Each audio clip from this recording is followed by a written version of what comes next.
Ya, apa agamamu? Siapa nabimu? Maka disebutkan dan hadis dalam Sahih Muslim, sahih. Fa ammal mu'min kata Nabi. Adapun orang yang beriman, ya dengan lantang dia menjawab ketika ditanya man rabbuk, faqala rabbi Allah. Ma dinu? Dinil Islam. Man hadzal rajul alladhi bu'isa fik? Siapa laki-laki yang diutus ke tengahmu? Qala huwa Muhammadun Rasulullah. Dia adalah Muhammad utusan Allah. Maka subhanallah, ketika jawabannya seperti itu tepat, ya, fayunadi munadin minas sama. Akan ada panggilan dari langit. Ya, akan ada pengumuman dari langit, an sadaqa abdi. Benar jawaban hambaku, pas, bagus. Tidak salah jawaban hambaku. Maka kata Nabi disebutkan fa'afrisu minal jannah. Berikan dia permadani dari surga. Allah. Di kuburannya, Pak. Wa albisu minal jannah. Berikan dia pakaian dari surga. Allah. Ya, tentunya pakaian sutra yang halus dan tebal. Waftahu baban ilal jannah. Lalu buka celah menuju surga. Celah saja. Belum bisa dibuka surganya. Ayati min rihiha wa tibiha. Sehingga wangi dan sepoi-sepoi angin surga masuk ke dalam kuburnya. Wa yufsah fi qabrihi maddal basar. Dan kuburannya diluaskan searah mata memandang. Allah. Mau seperti itu tidak? Ya. Baik. Malaikat, dua malaikat yang bertanya tadi. Ketika seorang hamba bisa bertanya, dia balik nanya. Ketika seorang hamba bisa menjawab maksudnya. Ketika ditanya bisa menjawab, malaikat balik nanya. Apa pertanyaan malaikat? Kepada yang bisa jawab tadi. Kata malaikat, ma'ilmuk. Ma'ilmuk. Dari mana kau bisa tahu jawaban ini? Ma'ilmuk.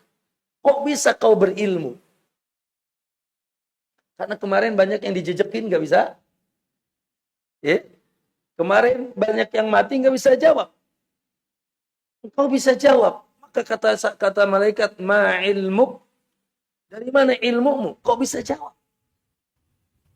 Maka hamba yang bisa menjawab tadi mengatakan apa? Qara'tu kitab Allah. Aku di dunia dulu sering mengkaji kitab Allah.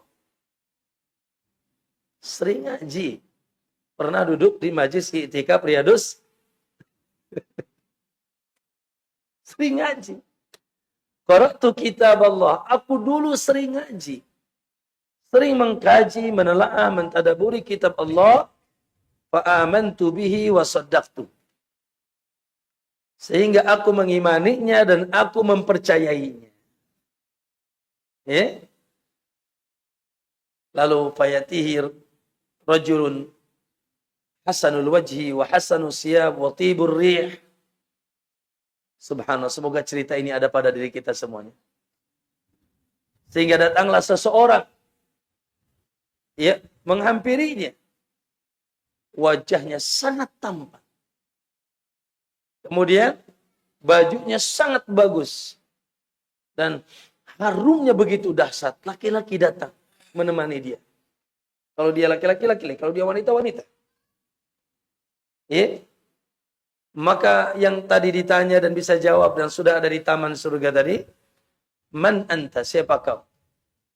Wajuka alladhi ya'ti bi khair. Wajahmu yang membawa kebaikan. Man anta, siapa kau? Aku tidak mengenalmu. Qala, maka tadi orang asing yang datang yang tampan, wangi dan bagus bajunya. Qala ana amaluka salih. Ana amaluka salih. Akulah amalmu yang saleh dahulu. Oh.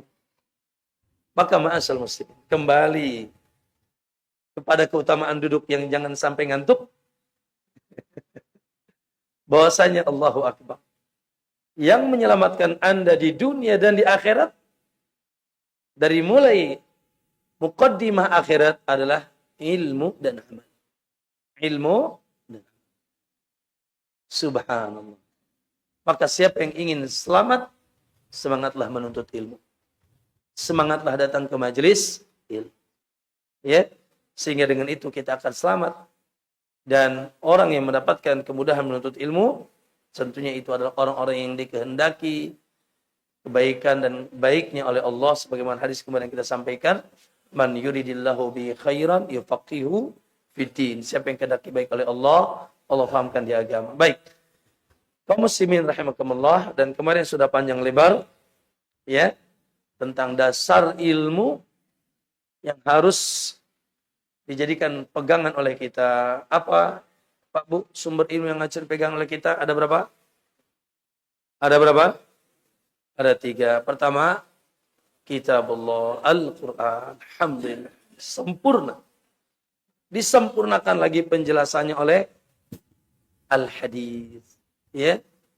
Kemudian yang ketiga, tidak ada contoh terbaik dalam mengamalkan, mengimani, merealisasikan isi kandungan Quran dan hadis kecuali siapa? Generasi yang itu jadi jamin masuk surga. Salafunas salih. Salafunas salih. Oleh karena itu sudah kita simpulkan bahwasanya manhaj, metode berilmu, metode beragama, dan metode yaitu mengamalkan dan mengimani agama dengan mengikuti manhajus salaf. Begitulah Imam Ibnu Qayyim mengatakan. Ibnu Qayyim ketika menerjemahkan ilmu, apa ilmu itu kata beliau? Al-ilmu ma qala Allah wa qala rasuluhu wa qala sahabatu hum ulul irfani. Tuh. Itu makna ilmu. Ilmu adalah ma qala Allah, yang dikatakan oleh Allah. Ma qala rasuluhu, dan yang dikatakan oleh rasulnya. Wa qala sahabatu, dan juga yang dikatakan oleh para sahabat rasulnya. Hum, kenapa? Karena sahabat-sahabat itu hum ulul irfani. Mereka manusia atau kelompok manusia yang memiliki ketinggian kekuatan ilmu. Alhamdulillah. Ya. Baik. Kaum muslimin rahimakumullah. Ilmu terbagi. Ada ilmu mubah, ada ilmu sunnah, ada ilmu fardu. Ilmu mubah antum belajar matematik, nggak belajar nggak masuk surga atau neraka, bener nggak? Tapi kalau bisa ya bagus gitu. Ilmu kedokteran nggak membuat antum masuk surga karena sekedar kedokteran. Kalau dokter masuk surga, ini saya ya orang kafir tuh banyak yang masuk surga ya. Maka itu ilmu mubah. Ya, ada ilmu yang sunnah, ya, yaitu ilmu yang terkait dengan ibadah-ibadah kita yang ya tentunya tidak sampai wajib. Ya. Dan ilmu yang ketiga, ilmu yang fardu. Ya, ilmu yang fardu. Ilmu yang fardu terbagi 2. Ada ilmu yang fardu ain, ada ilmu yang fardu kifayah. Ya. Ilmu yang sunnah dan fardu ini adalah secara khusus ilmu agama. Dan yang fardu ain adalah ilmu yang terkait dengan kewajiban kita kepada Allah secara individu yang tidak bisa diwakili. Fardu ain. Kewajiban kita kepada Allah yang tidak bisa diwakili. Diwakilkan. Itu fardu ain. Ada ilmu yang fardu kifayah. Kewajiban kita kepada Allah yang kalau orang lain sudah melakukan, gugur kewajiban kita. Ilmu tentang apa? Saya ingin tanya, apakah di sini semuanya bisa ilmu faraid? Cara membagikan waris? Banyaknya tidak bisa.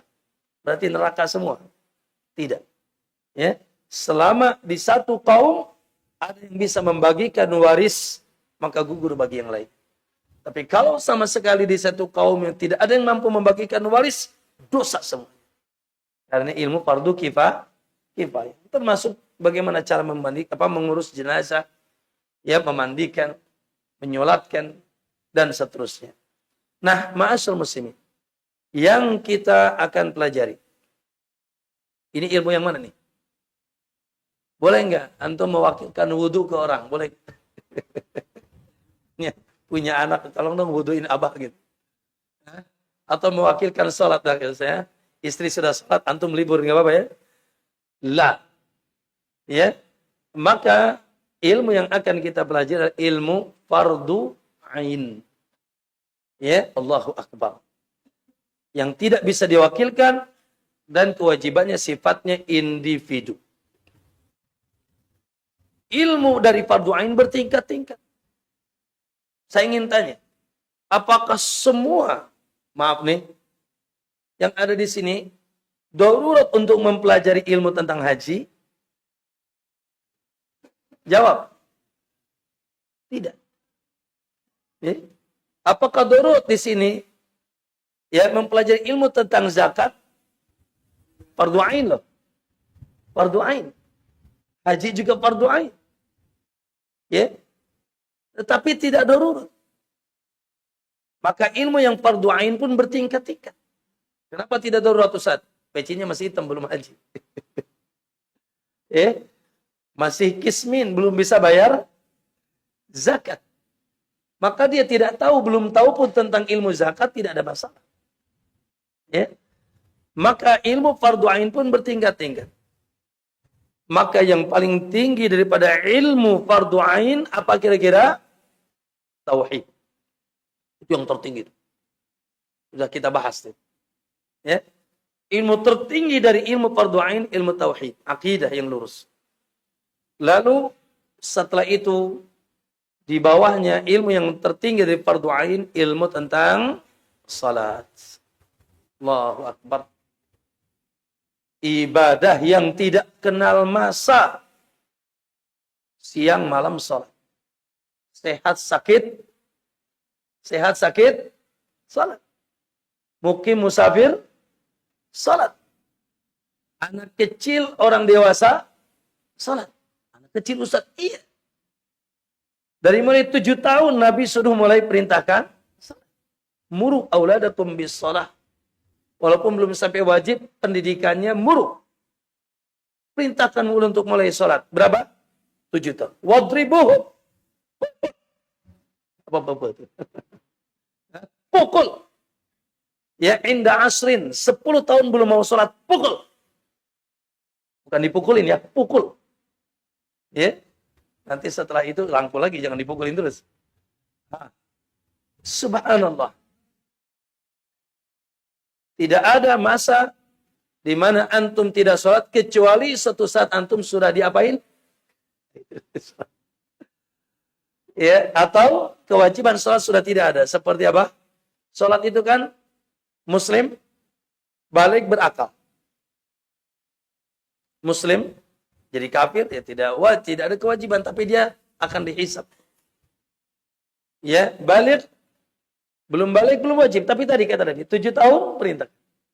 Berakal, berarti kalau hilang akal, ima karena gelo, atau dia sudah pikut sama sekali sudah tidak,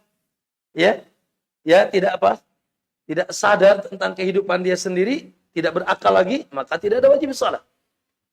Baik, maka ma'asyiral muslimin rahimakumullah dan Allahu Akbar. Ya. Salat ini adalah ibadah yang tergagah. Ibadah yang menjamin subhanallah wa'mur ahlaka bis salati wastabir 'alaiha la nas'aluka rizqa nahnu narzuquk. Perintahkanlah keluargamu untuk salat. Ya, dan sabar. Kami tidak menuntut engkau untuk urusan rizki. Kami yang memberikan rizki kalian. Para ulama mengatakan, subhanallah, siapa yang menegakkan salat dengan benar-benar, insya Allah, Allah juga akan mudahkan urusan dunianya. Karena Allah jamin. Ya, nahnu narzukuk. Kami akan memberikan engkau rizki. Masya Allah. Dan sholat barometer ma'asyal muslimin kebaikan seseorang. Ya, sholat barometer kebaikan seseorang. Kalau seorang sholatnya sempurna, insya Allah, ya, dia akan menjadi manusia yang sempurna. Berarti gimana Ustaz? Kalau ada orang sholat tapi korupsi, gimana itu? Ya, yang salah dianya apa sholatnya? Yang salah dianya, bukan sholat. Ya, karena sholat sudah Allah umumkan, wa aqimis shalah, inna sholata tanha anil fahsya'i wal munkar. Sholat yang betul-betul sholat dapat mencegah pelakunya dari perbuatan keji dan munkar. Dan subhanallah, ma'asyiral muslimin, ya, di akhirat nanti salah satu yang bisa menyelamatkan kita adalah sholat kita. Nanti secara khusus di babnya kita akan yaitu jelaskan. Naam. Tentunya bukan perkara asing bahwasanya para ulama ketika membahas babus shalah, kitabus shalah itu dalam fikih kitab pertama, kitabus shalah. Tapi diawali dengan kitabut taharah. Kitab yaitu bersuci. Ya. Dan kita bersuci akan diawali dengan kitab atau babul miyah atau kitabul miyah. Kitab tentang air. Ya. Karena semuanya maklum, Allahu Akbar. Agama ini agama bersih. Dan Allah sangat suka yang senantiasa mensucikan dirinya. Dan ketika sholat sejatinya adalah kita menghadap zat yang maha suci. Betul? Ketika kita sholat, kita menghadap siapa? Zat yang maha suci. Maka hendaknya atau dianjurkan ketika kita menghadap Allah, kita pun dalam keadaan suci. Baik suci apanya? Badannya. Suci apanya lagi? Pakaiannya. Suci apanya lagi? Tempatnya. Dan usahakan juga suci.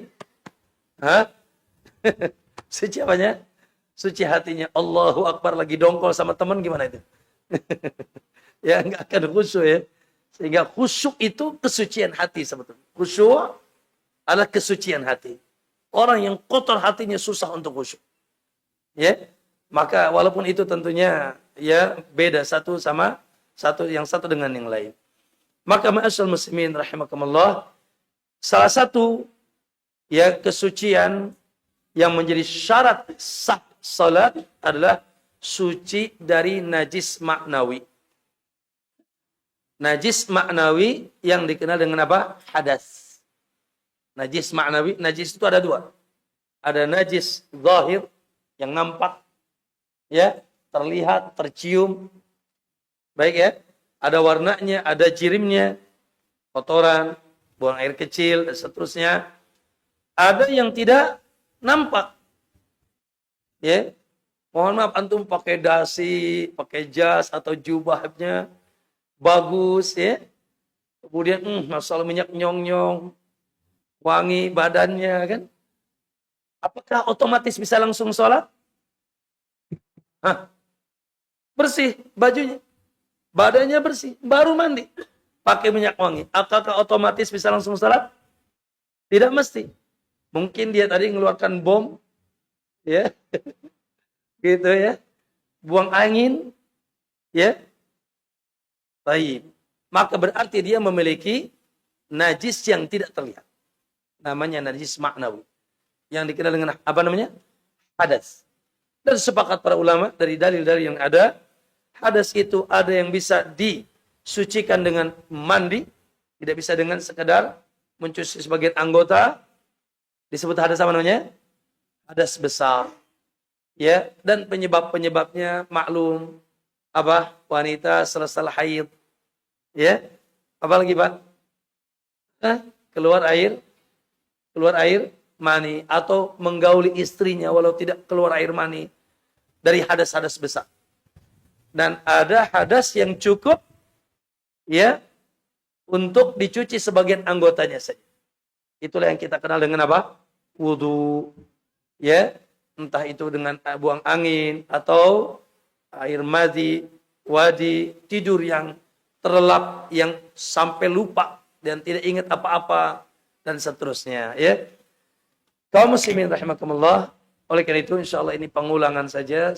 Ya, udah biasa ya. Setiap i'tikaf kita bahas ini, tapi tidak mengapa. Karena tadi Allahu Akbar, ibadah terbesar salat, dan salat tidak akan sah tanpa bersuci. Ada kaidahnya gimana katanya? Ma la yatimul wajib illa bihi fahuwa wajib. Sesuatu yang wajib tidak akan sempurna kecuali dengan sesuatu yang lain, maka sesuatu yang lain itu hukumnya wajib. Ya. Ma'asyiral muslimin rahimakumullah, dan jangan diremehkan. Pak Bu, wudu ini tidak ada di zaman Nabi Musa. Wudu tidak ada di zaman Nabi Isa. Di seluruh Nabi nggak ada syariat wudu. Siapa yang bisa menyebutkan dalilnya, saya kasih minyak wangi. Ayo cepat. Wudu tidak ada di para Nabi sebelum Muhammad. Ustadz pun boleh jawab, silakan. Antum tahu cuma lupa. Ayo. Jadi wudu ini hanya syariat Rasulullah. Tidak ada syariat yang lain. Musa, Isa, Nuh, Ibrahim, nggak ada itu. Ada salat, ada. Maryam aja salat Maryam. Ya Maryam uqnuti li rabbiki warka'i wasjudi warka'i ma'arraki'i. Nabi Musa salat, tapi nggak ada wudu, Pak. Nggak ada syariat wudu. Ada yang mau? Minyak wangi?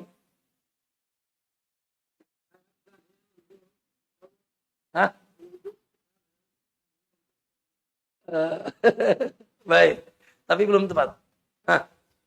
Yang ini deh, minyak wangi cepat. Silakan.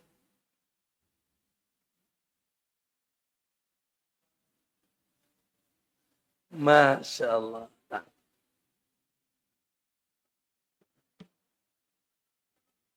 Ya. Barakallahu fiik. Ini santri ya? Santri ya? Oh, mahasiswa. Oke. Nah, betul. Nanti di hari kiamat, umat bercampur di padang mahsyar. Ya. Lalu Nabi ditanya, bagaimana engkau mengenali umatmu ya Muhammad? Ya Rasulullah. Bagaimana engkau mengenali umatmu? Sementara nyampur miliaran triliunan manusia di padang mahsyar. Faqala inna ummati ya'tuna yaumal qiyamati ghurran muhajjalina min asaril wudu. Ya.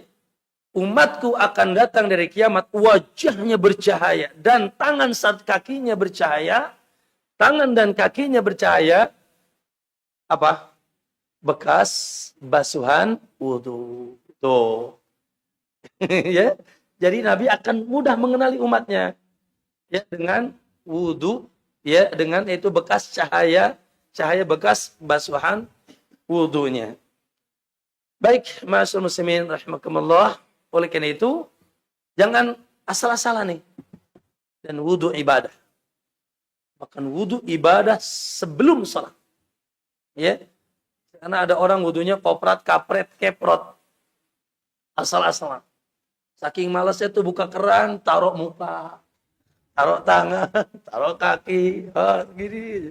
Saking malasnya tuh wudu, Allahu Akbar. Ya, gitu.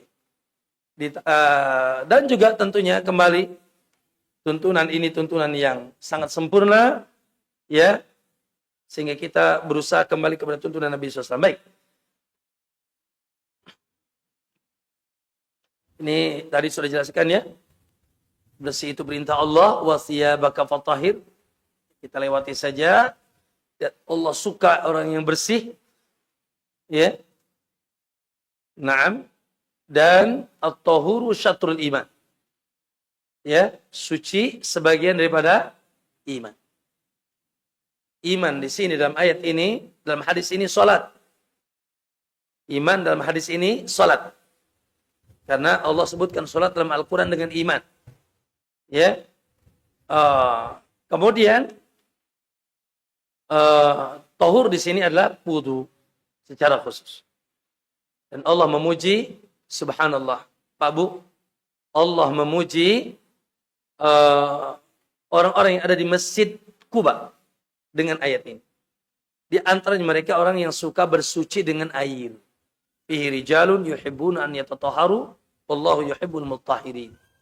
Di Masjid Kuba itu ada orang-orang yang bersuci dan suka bersuci bebersih. Allah mensukai mereka. Allahu Akbar. Ya. Naam. Ini sudah saya jelaskan tadi. Suci ada suci batin. Tentunya di sini suci batin. Ya. Naam. Suci batin dari syirik. Dari akhlak-akhlak yang buruk. Kemudian suci zahir. Dari najis dan hadas. Ya. Ini syarat. La tuqbalu salatun bi ghairi tahur. Salat tidak akan diterima tanpa bersuci. Ya. Oleh karena itu sepakat para ulama. Bersuci rukun apa syarat? Bersuci rukun apa syarat? Syarat. Syarat itu sesuatu yang dilakukan sebelum ibadah dan hukumnya wajib. Kalau rukun dilakukan di dalam ibadah. Al-Fatihah, ruku, sujud, itu rukun di dalam ibadah. Tapi bila sesuatu itu wajib sebelumnya, maka itu apa? Syarat. Ya. Nah. Ya. Di sini Nabi mengatakan la yuqbalu salat ahadikum idza ahdatsa hatta yatawadda. Enggak diterima salat. Ya. Kalau dia berhadas sampai dia wudu. Ya. Baik, antum salat subuh tadi enggak pakai wudu, sah apa tidak? Maaf. Sholat subuh tadi tidak berwudu, sah apa tidak? Yang jawabnya sempurna saya kasih. Sholat subuh tadi antum tidak berwudu, sah apa tidak? Tidak sah mutlak. Dipahami. Sholat subuh tadi pagi antum sebelum subuh tidak berwudu. Sebelum subuh tidak berwudu, sah apa tidak? Nggak ada yang jawab ya? Minyak wangi lagi keluar nanti. Kalau ini minyak wangi poligami nih kayaknya.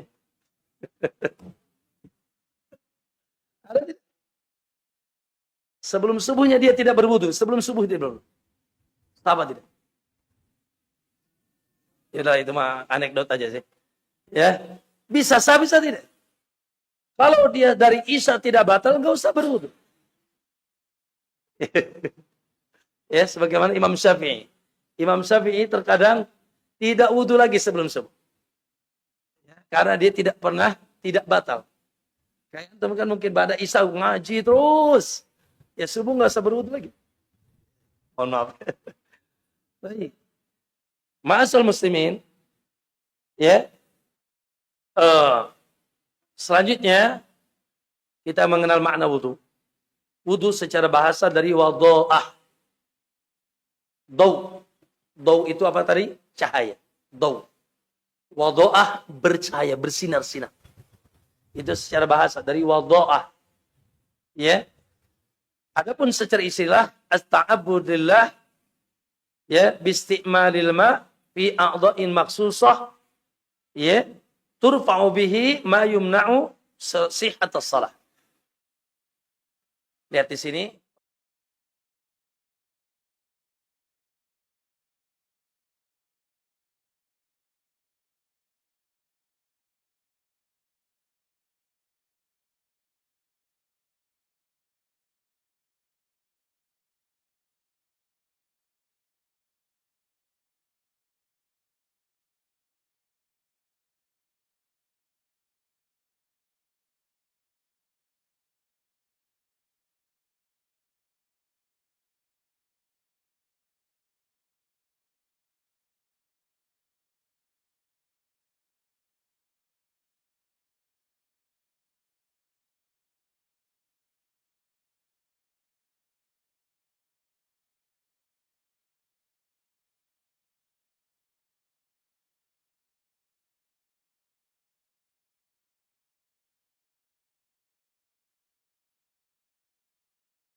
Fa ahsanal wudu, kata Nabi.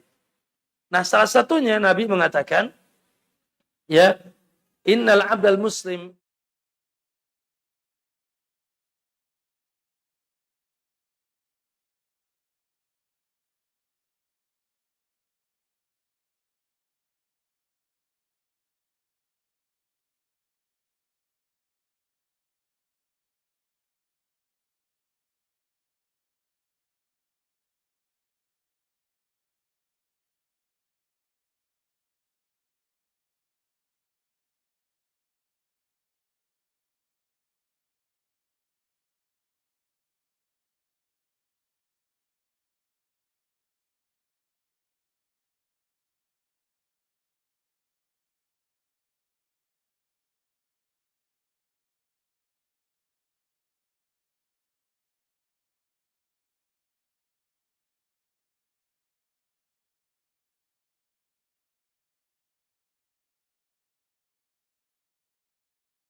ya, siapa yang tidak ingin dihapus dosanya, diangkat derajatnya.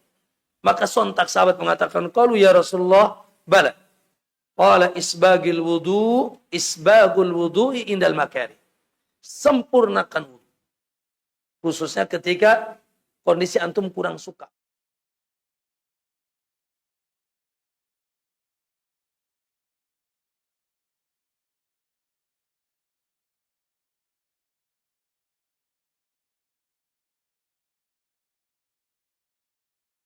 Dan menunggu sholat setelah sholat.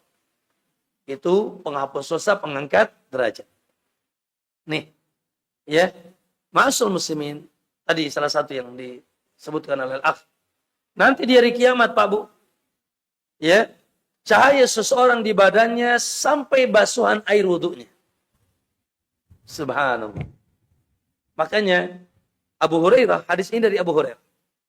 Ketika Abu Hurairah radhiyallahu anhu menyebutkan hadis ini, lalu Abu Hurairah menambahkan kalimat dari beliau.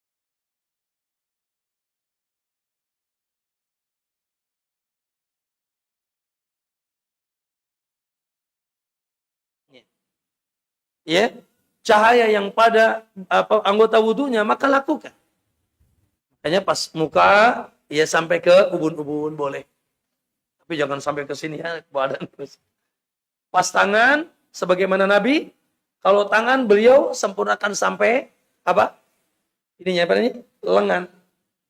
Dan pas kaki, sebagaimana Nabi, hatta.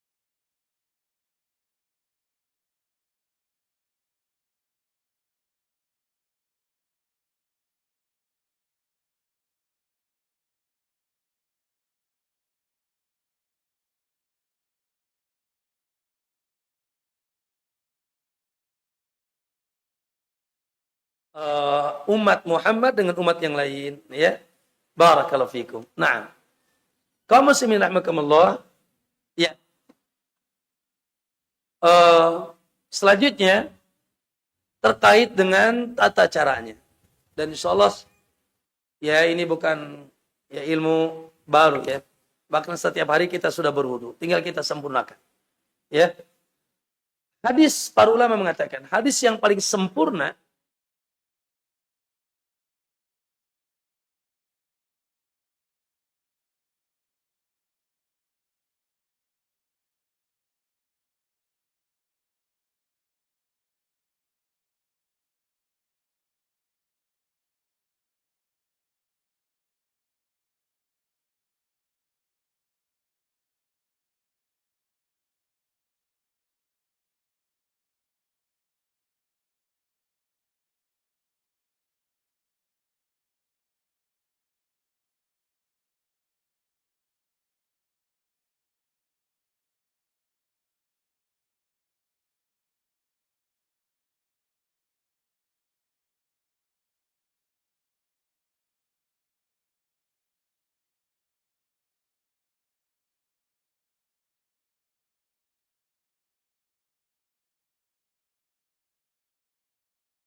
Ya, Jumat ketemu Jumat baru mandi. Ya. Dan alhamdulillah di sana kering, baju pun bersih, tidak bau. Ya, tapi nggak begitu juga kali ya. Tapi memang kenapa? Karena semakin mandi gatel, kering, akhirnya suling. Coba aja tuh. Nanti kalau antum ke Mekah mandi tiap hari kayak di sini 3 kali 2 hari. 3 kali atau 2 kali. Itu sisihkan. Karena bukan air asli, itu air sulingan, air laut yang disulik. Maksudnya apa?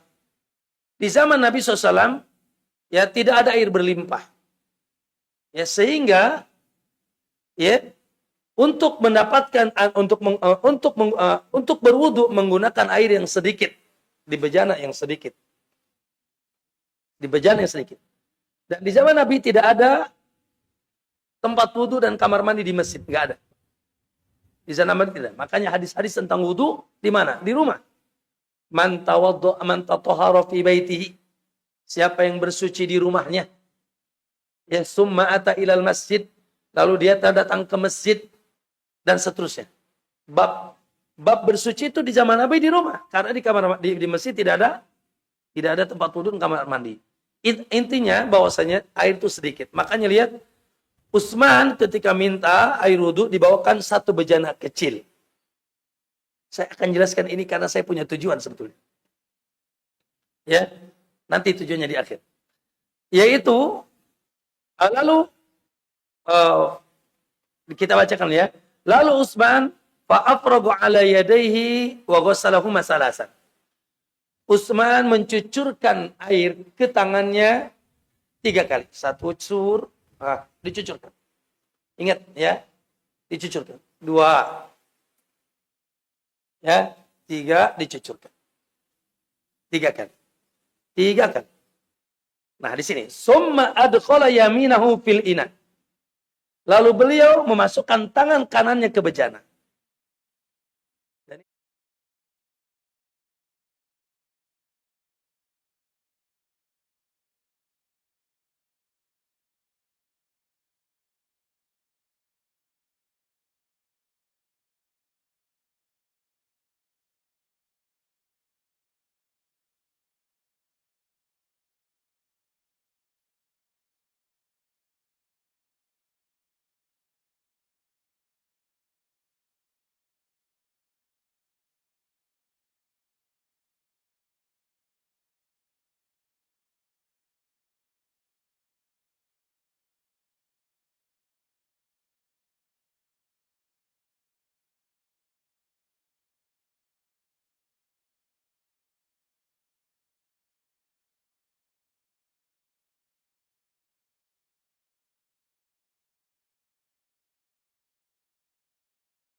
yaitu sunnah Nabi SAW, Pak Bu jamaah, tentang sedikitnya menggunakan air. Makanya Pak, ini kadang-kadang kita ini Masya Allah ya, mandi di sini, kecebur, Allah. Kayak di kali aja tuh. Buka keran, padahal yang diambil cuma berapa. Nikmat Allah begitu dihambur-hambur. Ya, Pak Bu, 10 fitrah para nabi. 10 fitrah, asrun minal fitrah. Fitrah itu apa namanya? Kebiasaan, karakter, ya, akhlak para nabi. Salah satunya apa? Dari 10 itu, selain memanjangkan janggut, memotong kumis, mencukur bulu kemaluan, motong kuku, hitan, ya, dan lain sebagainya, adalah al-iktisad fi isti'malil ma'. Ekonomis menggunakan air. Tidak menghambur-hambur air. Sekali lagi, ekonomis menggunakan air. Itu fitrah para nabi. Ya, air ini kan nikmat yang terlupakan. Baru tahu kalau pas kering kerontang, bener nggak? Lagi banyak, ya Allah, dihambur-hambur. Baru tahu pas kering kerontang. Ya, baik, Bapak Ibu sekalian. Nah, disebutkan di sini Nabi SAW ya tawadhu bil mud. Nabi ketika berwudu hanya menggunakan mud, air sebatas mud, yaitu setengah literan, kurang lebih. Wa yaktasul bis-sa', dan beliau mandi dengan sa', yaitu 4 mud. Ya Allah, bisa itu ya. Kalau sekarang mungkin banter 4 gayung lah. Kalau antum mau praktikkan bisa sebetulnya. Ya. Dikucurin, ya, lalu disabunin. Kalau mau pakai sabun. Dan mandi tidak identik dengan sabun. Kalau mau pakai sabun, silakan. Maka 3 gayung terakhir itulah untuk membersihkan. Selesai. Ya, serius. Itu Masya Allah. Ya. Dan di situ ada sunnah. Semakin ekonomis. Saya ingin tanya. Tadi, basuh tangan berapa? Basuh kaki berapa? Basuh wajah berapa? Tapi kalau Anda basuh 4 berapa? Gimana? Wudu itu sekali-sekali, 2 kali, 2 kali, 3 kali, 3 kali katanya. Tawadhu marratan. Marrataini. Salasan. Berwudulah kalian sekali-sekali, boleh. Berwudulah 2 kali, 2 kali, tangan 2 kali, 2 kali, boleh. Sekali-sekali juga boleh. Tawadhu salasan. Berwudulah 3 kali, 3 kali. Baik, sekarang kalau Anda basuhnya 4 kali gimana? Apa hukumnya? Dosa. Kata Nabi, faman zada, siapa yang melebihi dari 3 kali, faqad asa'a wa dhalam. Ya, ini wudu ya Allah 10 kali. Faman zada, siapa yang melebihi dari 3 kali, faqad asa'a wa dhalama. Dia telah melakukan keburukan dan melakukan perbuatan zalim. Zalim. Menggunakan sesuatu bukan pada tempatnya. Zalim. Dan zalim diharamkan. Jadi hati-hati. Maksimalnya berapa? 3 kali. Tidak boleh 4 kali. Apalagi lebih. Okay? Namun di sini kata ulama, maksud hadis ini secara umum ingin menjelaskan bagaimana ekonomis. Semakin ekonomis menggunakan air semakin bagus. Tadi 1 mud dan bisa. Pak, 1 aqua itu bisa. Ya, kalau kita praktekkan, cucurkan dikit-dikit, ambil, ya, gitu. Dan tidak mesti harus berlimpah di wajah kita, di tangan kita, sangat bisa. Intinya semakin ekonomi. Oleh karena itu, ya ketika kita buka keran jangan dibuka semua.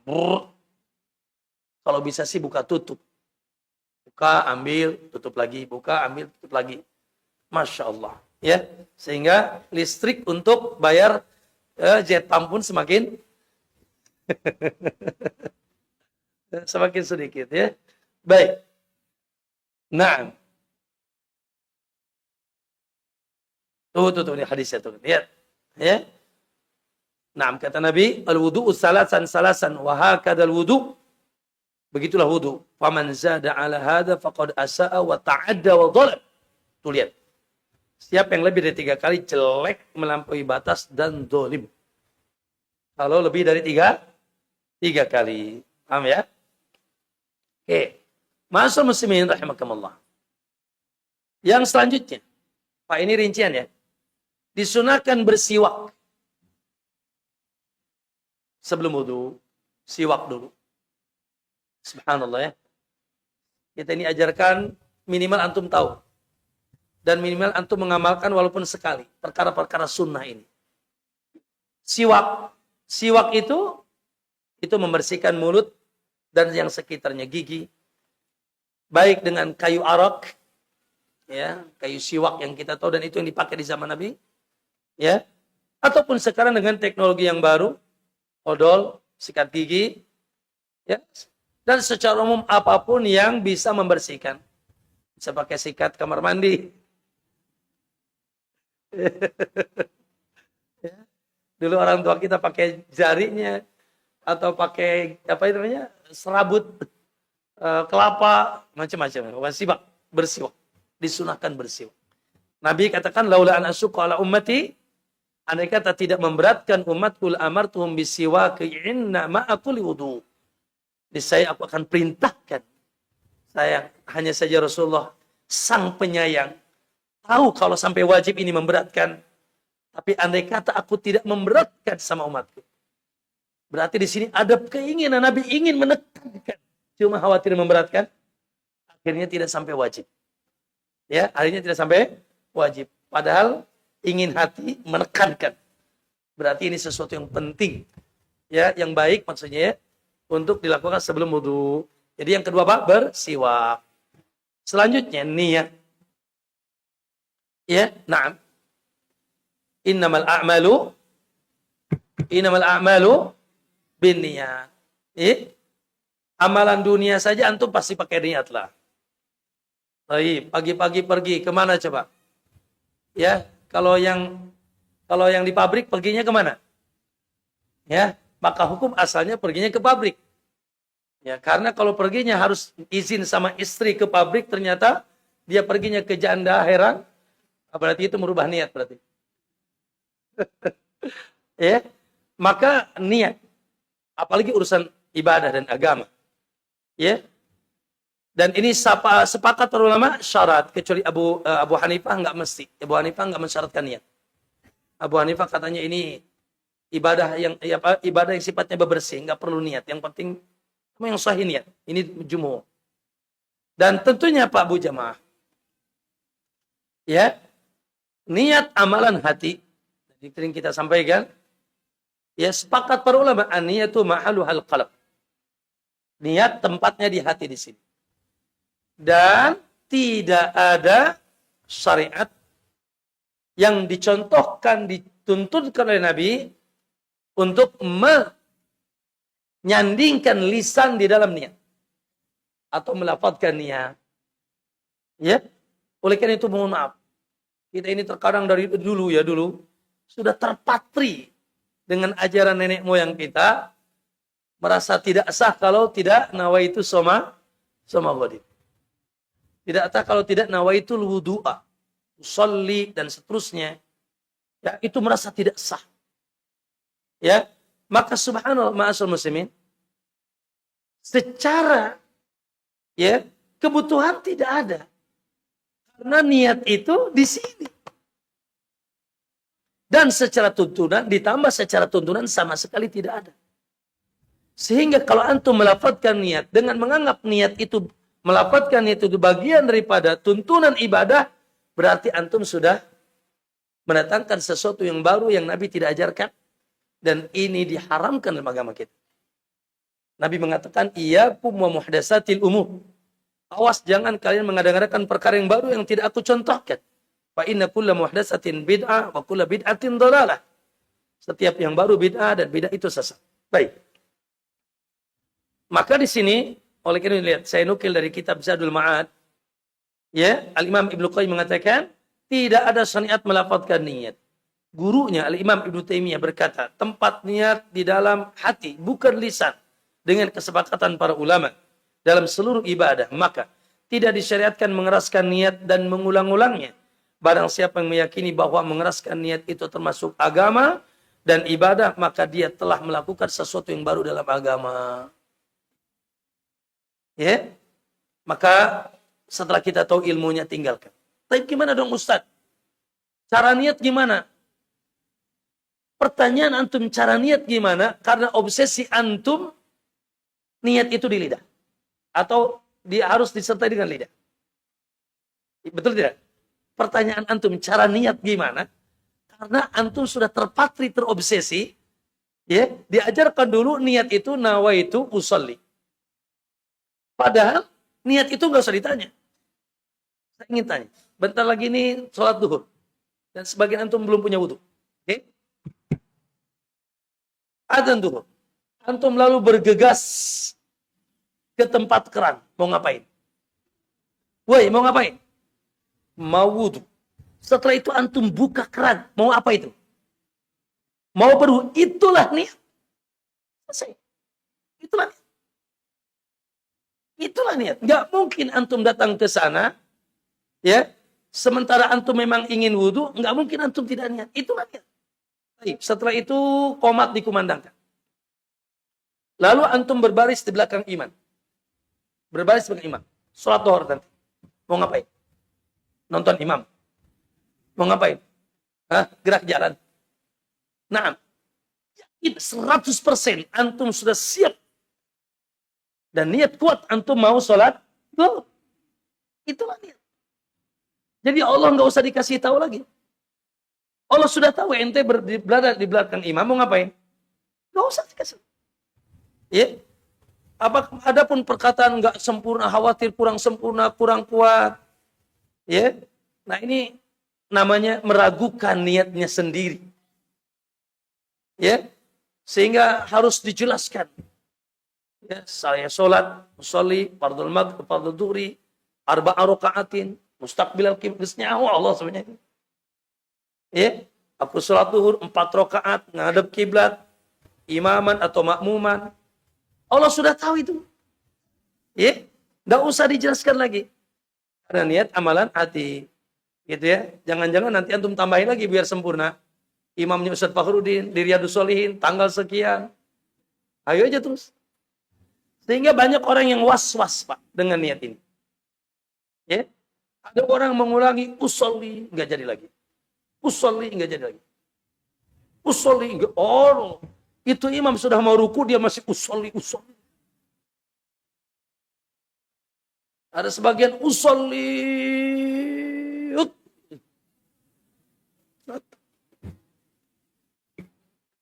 Dan saya sering cerita, paling susah loh ya, maaf ya. Paling susah, maaf kalau safar, katakan umroh.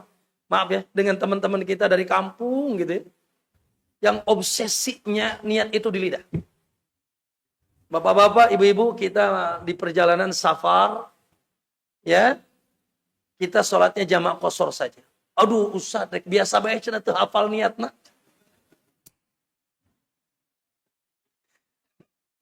Mau sholat biasa aja katanya. 4-4 di waktunya. Waduh. Padahal di pesawat. Padahal di padang pasir gitu. Ya Allah. Tinggal sholat duhur 2, asar 2. Kalau takdim di waktu duhur, kalau takhir di waktu asar. Di sini. Karena niat itu qasdus syai'i. Menginginkan sesuatu muqtaranan bifi'lihi. Ingin melakukan sesuatu yang dilanjutkan dengan eksekusi melakukannya. Itu niat. Ya. Jangan-jangan nih ada ibu-ibu nangis pagi-pagi. Ya, merasa tidak puasa. Ya, padahal dia yang masakin sahur. Dia yang bangun suami anaknya sahur, dia pun sahur pakai sampai kenyang. Pagi-pagi nangis dia merasa tidak puasa. Kenapa? Tidak ngucapin nawaitu shoma godin. Siapa? Dan itu terjadi. Bukan cerita itu, terjadi. Nangis pagi-pagi gara-gara nggak ngucapin nawaitu shoma godin. Ada eta sahur rek naon? Woi. Bu, sahur mau apa? Bangunin suami buat apa? Anak buat apa? Makan sampai kenyang di waktu, bahkan dia langsung gosok gigi sebelum azan. Kenapa pagi-paginya tiba-tiba nangis? Gara-gara tidak ngucapin nawaitu shoma godin arba'a raka'atin mustaqbilal qiblah. Maka bagi yang antum ingin kembali kepada sunnah dalam ibadah, tinggalkan lafaz-lafaz itu. Tidak ada sunnah. Dan sesuatu yang tidak diajarkan Nabi SAW akan memberatkan. Ya, maka tidak ada usolli, tidak ada nawaitu, tidak ada, ya, dan seterusnya tidak ada, ya. Naam. Nawaitul i'tikaf. Ditulis di masjid nawaitul pugun, geus asup tidak kira-kira i'tikaf. Dari rumahnya ke sini mau i'tikaf. Mau ngapain? Maka tidak perlu Allah dikasih tahu lagi nawaitul i'tikaf fi hadal masjid riyadhus shalihin. Ya. Dan tidak perlu, ya. Maka ini niat. Mohon maaf nih agak panjang sedikit karena ya supaya kita merubah sedikit-sedikit.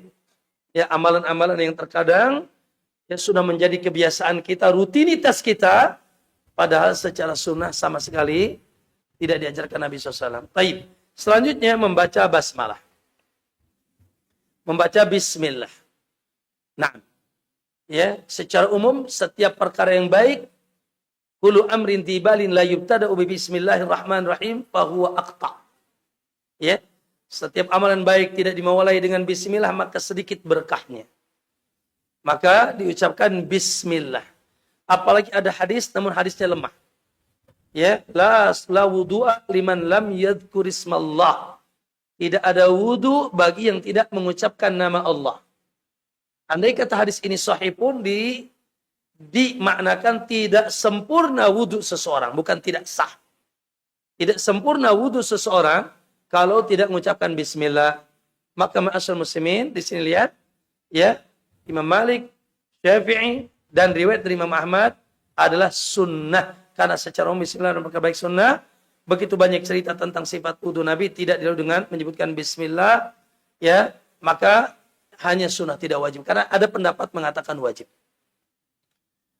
Dalam riwayat Imam Ahmad, bismillah wajib. Makanya kitab-kitab yang ditulis dengan madzhab Imam Ahmad, bismillah itu termasuk wajib wudu. Namun yang sahih tidak sampai wajib. Ya, kesempurnaan dan sampai hanya batasan sunnah. Enggak kerasa tuh udah mau zuhur, ya. Allahul musta'an. Baik, sesampainya aja. Selanjutnya ma'asyiral muslimin, bismillah, lalu mencuci kedua telapak tangan. Oke. Kalau Anda pakai bejana, maka jangan dikobokin. Apalagi Anda baru bangun tidur malam. Kalau baru bangun tidur malam, justru malah haram. Kata Nabi SAW, "Idza staiqadha ahadukum min naumihi, fala yudkhilu yadahu fil ina hatta yaghsilahu salasan."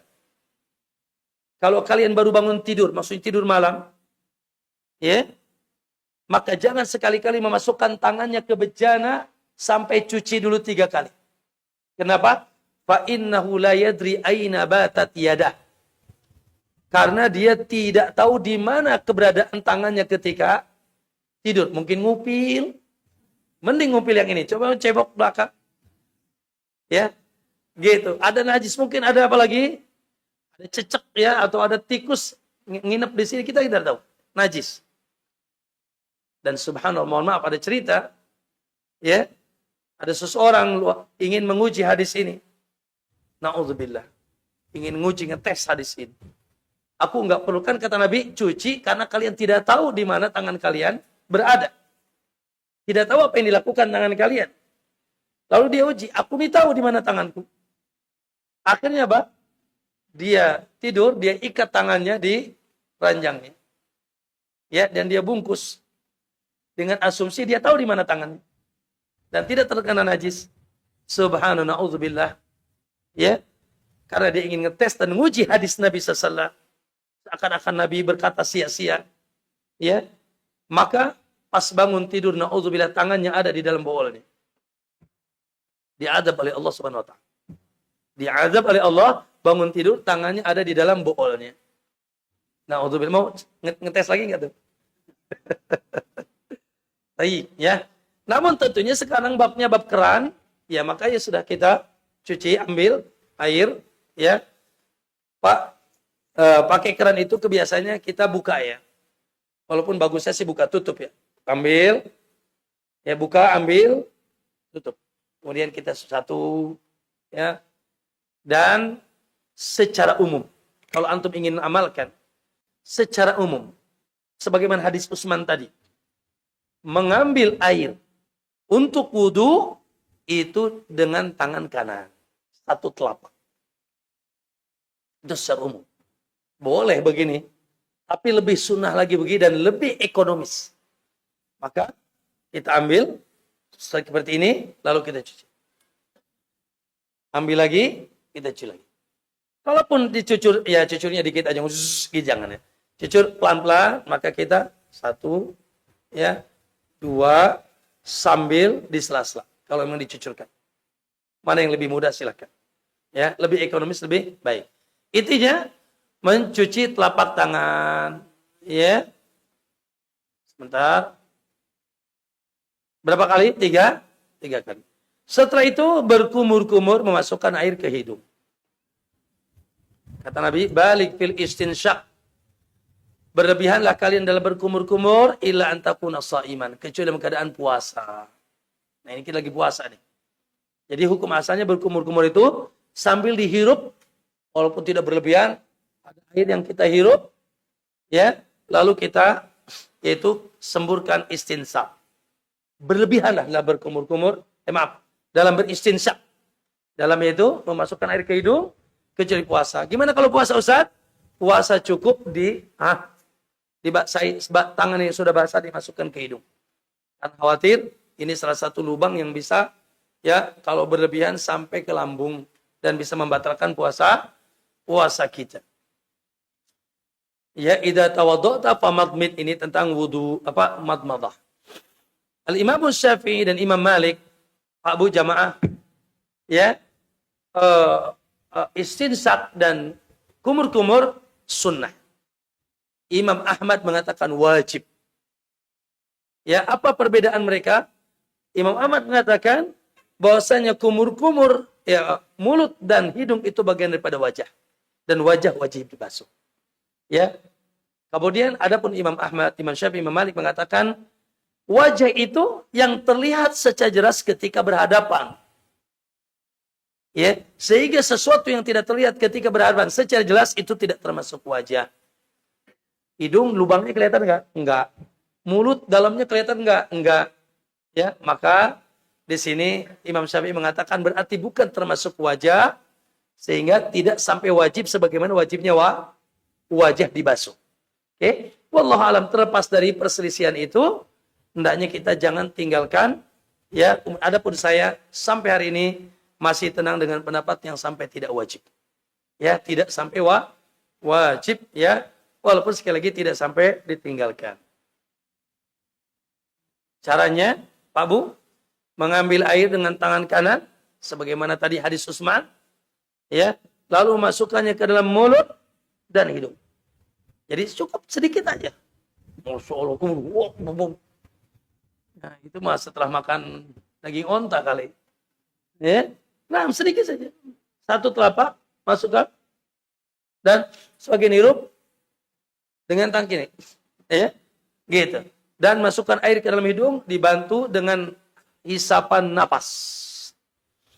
Ini kalau nggak puasa, ya, langsung hisapan napas. Kalau puasa cukup begini, ya, dimasukin ke mulut satu telapak, lalu dikeluarkan dengan tangan kiri, ya.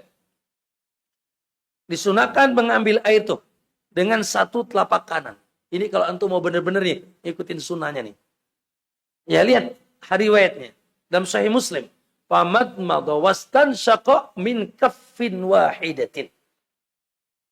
Rasulullah SAW berkumur-kumur dan istinsyak dengan satu telapak tangan. Satu telapak apa? Tangan. Jelas? Jelas tidak? Naam. Walaupun antum wudunya di mana? Di sawah. Walaupun wudunya di walungan, ambil pakai tangan. Ya, walaupun antum wudunya di laut, ambil. Ya, itu sunnah. Ya, apalagi wudunya di tempat yang terbatas airnya. Maka ini, ya, sunnahnya mengambil dengan satu telapak tangan. Jadi begitu sunnah dari Nabi SAW. Lalu mengeluarkan air dari hidung disunahkan dengan telapak tangan kiri. Ya, naam. Karena ini mengeluarkan sesuatu yang mungkin tercampur dengan kotoran. Ya, maka yang secara umum yang kotor dengan tangan kiri, sebagaimana buang air pakai tangan kiri. Dan lakukan itu tiga kali. Sebelah tanggung nih. Cukup aja dulu lah. Santai ya. Santai ya. Insyaallah. Wajah. Sampai situ dulu. Ada yang tanya mungkin 1, 2? Jangan tanya setelah wajah ke belakang ya. Belum dibahas. Bisa pakai ini enggak? Bapak dari mana? Siapa? Itikaf sudah berapa? Ini pertama, Pak. Enggak, dari mana dan siapa? Assalamualaikum warahmatullahi wabarakatuh. Nama Rahmat dari Tangerang. Baru sekali ini saya itikaf di sini. Masya Allah. Gimana Pak? Enak sih Mau ya? tanya, banyakan masalah yang pakai sikat tapi pakai yang akar itu, kan rata-rata orang mau sholat itu yang saya lihat. Bukan pakai sikat itu bukan sebelum mau wudu. Jadi yang betul yang mana itu? Terima kasih. Assalamualaikum warahmatullahi wabarakatuh. Pertanyaan bagus. Dua-duanya sunnah. Sebelum wudu dan sebelum sholat. Ya, hadis tentang wudu tadi sudah disebutkan. Hadis sebelum sholat sama. Laula an asyqa ala ummati la amartum bisiwaki inda kulli salat. Andai kata tidak memberatkan umatku, aku pun perintahkan mereka untuk bersiwak sebelum sholat. Pak Bu, di sini ada hikmah sebetulnya. Salah satu yang wajib dijaga kebersihannya adalah kebersihan dan harumnya adalah mulut. Paling gak suka malaikat kalau mulut antum bau jengkol. Mulut antum bau yang apalagi kotor. Ya, malaikat itu Pak kalau lagi sholat mendekati kita, bahkan menempelkan mulutnya ke mulut kita. Begitu kata Nabi. Wallahu alam, ini gaib. Lagi baca Quran juga begitu. Ya, makanya Nabi melarang dengan makruh tidak haram. Antum makan bawang merah, antum makan bawang putih, yang mentah, lalu antum ke masjid. Man akala basalan fala yaqrabanna musallana. Siapa yang makan bawang merah, jangan deketi tempat sholat kami dulu. Kenapa? Allahu Akbar, wih, ngambrang bau. Ya, gitu. Dan dikiaskan semua yang bau-bau. Allahu Akbar, duren luar biasa. Ente enak duren. Tetangga ente ongkek. Bau duren ente. Ya kan? Makanya kalau makan durian coba jangan ke masjid dulu ya. Allahul musta'an. Atau nanti makan duriannya setelah salat. Betul ini. Ya, termasuk mohon maaf nih. Segeralah berhenti dosa yang dianggap biasa dan terang-terangan. Yaitu ngudud. Ya, rokok. Saya sering tanya dan insya Allah antum sekarang sudah tahu jawabannya. Siapa yang berfatwa rokok itu haram? Hah? Nah, yang berfatwa rokok itu haram bungkusnya. Bukan ulama saja. Yang berfatwa rokok itu haram, yang pertama kali yang nampak bungkusnya. Bagaimana itu dibungkus rokok? Ya Allah, ada apa Pak? Ada tenggorokan bolong, dada bolong, rusak. Bahkan ada pengumuman rokok membunuhmu. Waduh, ini pembunuh dibayar nih. Allahu Akbar. Ya, yang sahih rokok itu haram. Yuhillu lakumut thayyibat wa yuharrimu alaikumul khaba'ith. Rasul itu diutus menghalalkan yang thayyib. Adapun yang bang thayyib enggak dihalalkan. Yang khabis yang buruk-buruk tidak dihalalkan. Siapa yang bilang rokok rokok baik? Hatta yang merokok bilang makruh. Hatta yang merokok bilang katanya makruh. Ya, dan mereka tahu itu tidak baik. Maka ikhwah subhanallah, dan di antaranya adalah bau mulut. Dan nempel, Pak, nempel. Asap namanya juga asap nempel. Ya. Gitu. Begitu itu istri yang suaminya ngerokok, ya mencium suaminya kayak nyium apa? Asbak. Ya, maka berhentilah ngerokok, ya. Dan tidak ada manfaat. Ya, tidak ada manfaat. Tidak membuat gemuk, tidak membuat sehat. Ya, yang ada membuat penyakit dan penyakit. Maka sementara Allahu Akbar 500 perak itu nikmat, apalagi 1000, apalagi 20.000. Sehari 20.000 dikalikan aja 1 tahun bisa umrah insya Allah. Bisa bikin rumah, bisa beli mobil. Bertahun-tahun merokok habis dibakar. Maka yang sahih rokok haram. Yang sahih rokok itu haram. Dan masalahnya haram yang terang-terangan. Masya Allah. Ya, kata Nabi kulu nasi mu'afa ilal mujahiru. Semua orang bisa masih mungkin dimaafkan. Ilal mujahirun. Kecuali orang yang terang-terangan melakukan dosa. Ya, kecuali yang terang-terangan melakukan dosa. Maka ini ya salah satunya tentang bab bau mulut. Baik, ya cukup aja dulu ya. Mohon maaf nih. Kita cukupkan subhanaka Allahumma wa bihamdika asyhadu an la ilaha illa anta astaghfiruka wa atubu ilaik. Assalamualaikum warahmatullahi wabarakatuh.